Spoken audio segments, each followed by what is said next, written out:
administration. So, another motive, obviously, for the war in Afghanistan is energy and oil. And then the other piece I wanted to say, you very rightly said that democracy is the answer. Brad and I have been banging our heads against the electronic voting machines for quite a while. And I want to compliment you. I'm from Ohio. Compliment everybody in California on the progress that's been made towards paper ballot. But we have just gotten royally screwed in Ohio. Brad knows about it, I'm sure. So between oil and electronic voting machines, AJ Musty once said that it's great to be a peace activist. The pay's not very good, but you're sure never out of work. So maybe if you can answer those two questions. With that, why don't we go to final comments from the four of us, and if we want to speak to Harvey's question, we can do that, and we'll start with Lila. Let me just say that after that, David is going to go to the library, and you can buy his book, and he will sign the book after final Which is compulsory. All right, well, tomorrow, David is on my show at 7 o'clock from 7 to 8 on Connect the Dots, it's called. and with him is Malala Joya, who is the youngest person ever to be elected to the Afghanistan parliament. Very, very young woman. The parliament actually suspended her because she was attacked in Parliament and she had the nerve to fight back. It's quite a story. And she does blow the theory that our being there is protecting the women right out of the water. So you want to listen to that one. That's tomorrow. And I just wanted to point out that the last I heard, Obama was pushing the building of 55 new nuclear plants. And he has coined the expression, speaking of making up language, clean coal. So our work is cut out for us, but I hope you listen to David tomorrow, and I hope you read the book, and I hope we stand together, because everybody, we are all we've got.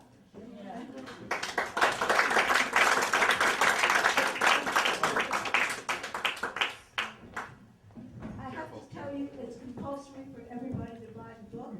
And everybody should go to the library afterwards. We have more food, and there's lots of things to buy and to look at in the library. Including this lovely by the way, to buying the book. For those who don't have time to read it, tell us about your online fantastic audiobook you can use during driving. Tell us about that. We'll get to me. Two more speakers. Very quickly, one of the other disappointments for me has been the fact that once Obama was elected, many progressives, believe it or not, felt that the urgency was gone.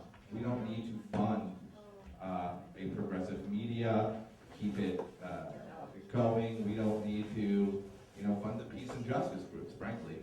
And that urgency disappeared. So,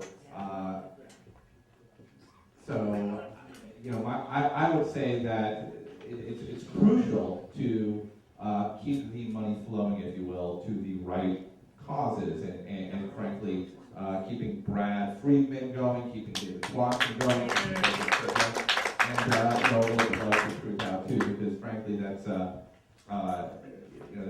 that's where the information, the most important information, is coming from.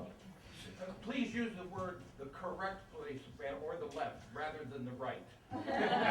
Thank you. 70%, I read in a recent poll, 70% of Americans believe that WikiLeaks and Assange is harming the United States. So that tells me that 70% feel that way, presuming that poll is correct, that there's a lot of progressives and a lot of Democrats who feel that way as well. I was critical last weekend of Don Lemon on CNN, who came on the air and basically did this piece where for about 3 or 4 minutes he compared Assange and his supporters to those who supported Bonnie and Clyde and the Barefoot Bandit and other people, people who actually kill people. Julian Assange has killed no one, to my knowledge. Bradley Manning has killed no one, to my knowledge. WikiLeaks has killed no one, to my knowledge. This is a key moment in the history of this nation, and I will argue for literally. And the forces out there who want to get after WikiLeaks are doing a hell of a good job of it.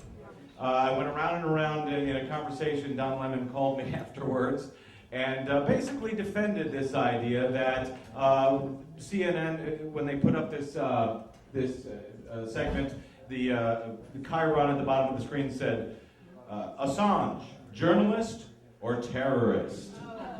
Now, of course, there is no evidence that Assange is a terrorist, but according to Don Lemon and CNN, just the fact that people are calling them a terrorist, people like Sarah Palin and Dianne Feinstein and Joe Lieberman and Bob Beckel, that because they're calling them a terrorist, that is enough to raise a CNN segment called Assange, terrorist or journalist. No, that's not good enough.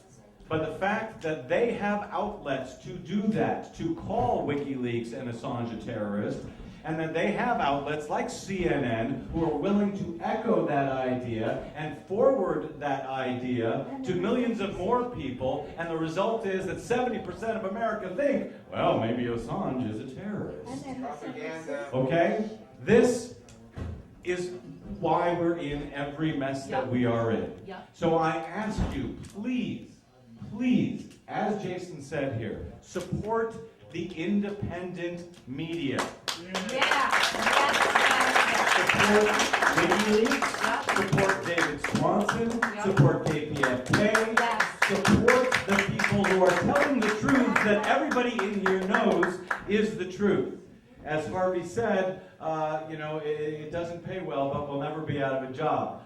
Let's make it pay better. So that more of us can afford to do it. And this November and next November, when you start hearing from the Democrats and you start hearing from the candidates who are going to tell you if you don't support them, Sarah Palin is going to win. Don't be frightened by those people. They are not your friends. PDA is your friend. PDLA is your friend. David Swanson, Lila Garrett, KPFK, Truth Out, we are your friends. We're telling you the truth. Please support the people who are telling you the truth. God knows we really, really need you. And thanks again for coming out.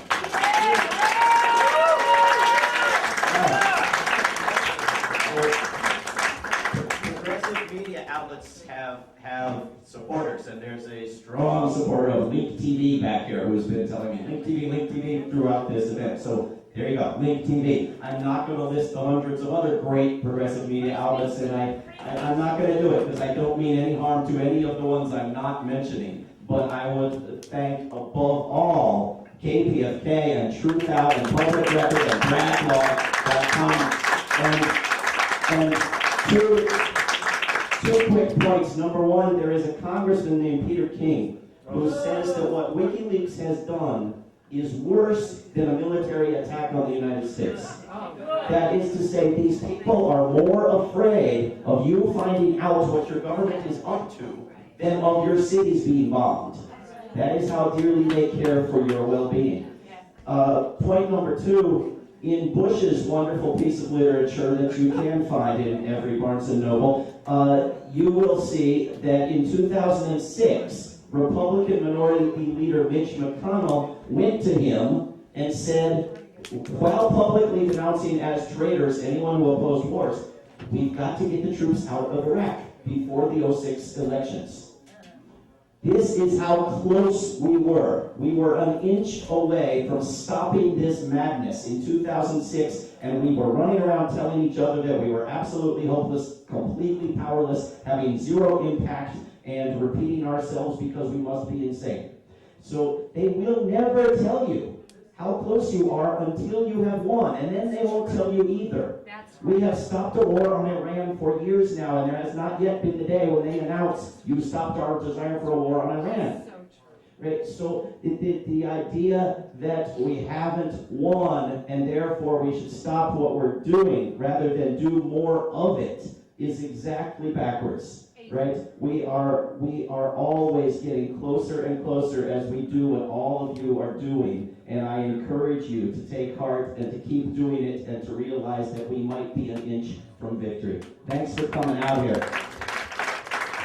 Thank you so much, David Swanson. We're going to put you in the library. Thank you for coming. Peter King was also the one who said it's all over but the counting, and we'll take care of the counting. That was in 2004.